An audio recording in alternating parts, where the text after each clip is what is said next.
हमला कर दिया गया। पश्चिमी ईरान से तेहरान की ओर जा रहे ट्रक पर यह हमला किया गया है। देखिए उसकी तस्वीर भी सामने आई है जो कि आईडीएफ के जरिए ही जारी किया गया है। पश्चिमी ईरान से तेहरान की ओर जा रहा था ये ट्रक, उसी पर हमला किया। ईरान के मिसाइलों को नष्ट कर दिया गया, यानी कि ट्रक को खास तौर से निशाना बनाया गया मिसाइलों को नष्ट करने के लिए।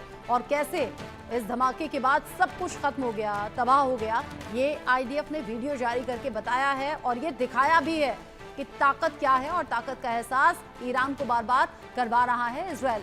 संजीव जी, ये जो वार पलटवार है ये लगातार जारी है और अब इजरायल तो पहले से ही युद्ध में बड़ा नुकसान झेल चुका है, ईरान को ये बड़ी चोट पहुंचा रहा है। ईरान और इजरायल के अटैक में क्या फर्क आप देख रहे हैं? क्योंकि जितने एक्सपर्ट्स हैं वो ये कह रहे हैं कि इजरायल बहुत सोच समझ के साथ, स्ट्रेटजी के साथ में अटैक कर रहा है ताकि ईरान को सबसे ज्यादा चोट और नुकसान पहुंचे, जबकि ईरान की तरफ से जो हमले हो रहे हैं उसमें ऐसा कुछ है नहीं। हाँ, मोसाद में घुसपैठ कर लें या वहां से इनमारी कर लें, ऐसे ख्वाब जरूर देख रहा है।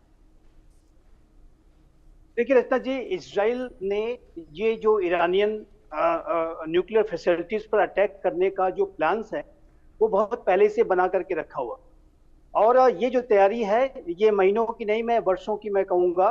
और ये जो प्लानिंग है वो समय समय पर उस तरीके की जो बयान है, जो इस तरीके की चेतावनियां हैं, वो इजराइल भी और अमेरिका भी लगातार जारी करते रहे हैं।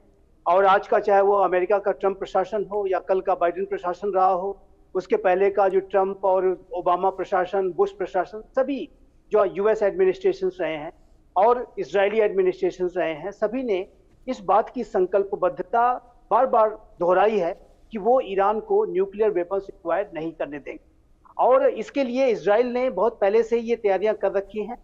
और इजराइल को जब ये मौका मिला, एक स्ट्रेटेजिक उसको अपॉर्चुनिटी मिली, जब आईएईए की बैठक हुई और अमेरिका और ईरान के बीच में जो नई डील को लेकर के जो बातचीत चल रही थी उसमें भी कोई सब्सटेंशियल प्रोग्रेस आउटकम्स नहीं आ रहे थे, तो ऐसे में जब ये आईएईए के द्वारा स्पष्ट कर दिया गया कि ईरान अपने इन्रिचमेंट को तेज कर रहा है, तो ऐसे में इस अवसर का लाभ उठाते हुए, स्ट्रेटेजिक अपॉर्चुनिटी का लाभ उठाते हुए ईरान ने अपने इजराइल ने अपने जो भी प्लान ऑफ एक्शन था उसको इम्प्लीमेंट कर दिया और बड़ा हमला कर दिया।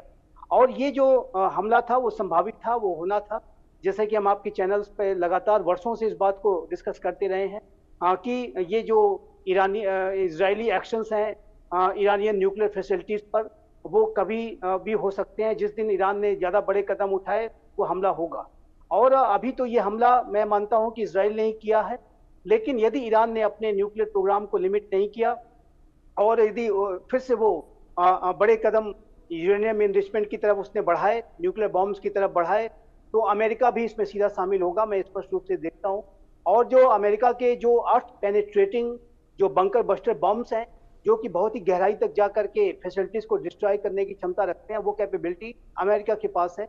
और अमेरिका जाहिर है कि इसी वजह से राष्ट्रपति ट्रंप ने ये चेतावनी दी है ईरान को कि अभी भी आपके पास थोड़ा समय है, अभी भी आप संभल जाइए और ये नया जो डील है जो हम कह रहे हैं आपसे करने के लिए, वो आप कर लें।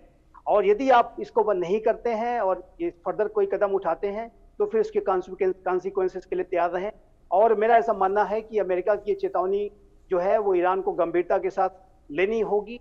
और यदि ईरान इसके बाद भी कोई दुस्साहस करता है तो वो अपने जो डीप अंडरग्राउंड न्यूक्लियर एसेट्स हैं, लेकिन दुस्साहस वो बार बार कर रहा है और न जाने उन देशों के दम पर कर रहा है जो वक्त आने पर साथ देंगे भी या नहीं देंगे उसके चांसेस ज्यादा हैं। इन सभी के साथ ईरानी कमांडर के दावे को पाकिस्तान ने खारिज कर दिया है। दरअसल पाकिस्तान जो परमाणु हथियार देने का दावा कर रहा था, ईरान को परमाणु हथियार देने के दावे को खारिज किया है पाकिस्तान ने।